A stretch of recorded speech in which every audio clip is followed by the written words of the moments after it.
Remote location in the woods after hiking at Oak Mountain State Park is caught on camera, and the Alabama Law Enforcement Agency rescued the woman with some new safety measures that they put in place because of COVID-19. CBS 42's Corey McGinnis joins us now live near Oak Mountain State Park with that story. Corey? Yeah, Sherry, good evening. Well, a lot has changed within the last few weeks, including the number of people attending these state parks. But this comes after ALEA responded to 3 separate rescues, one here at Oak Mountain State Park, all trying to maintain their social distance to prevent the spread of COVID-19. Keep your hands right here for me, okay?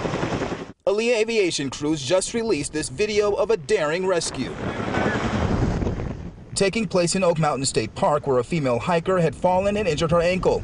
ALEA reacts unsure of any health conditions the victim could possibly have. We didn't know if she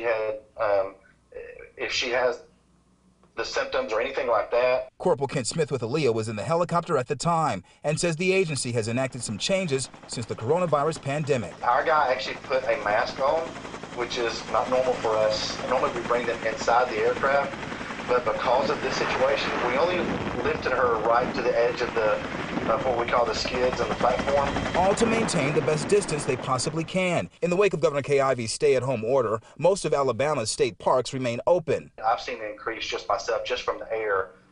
There's a drastic increase of numbers of people. So naturally our responses have been increased. But that's not what Oak Mountain State Park officials are saying.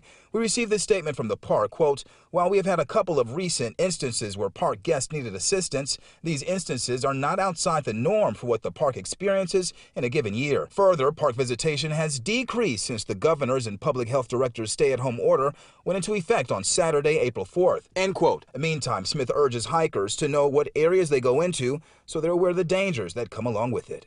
Even though the state parks are open, I think people just need to understand to comply with the order that the governor gave. Okay?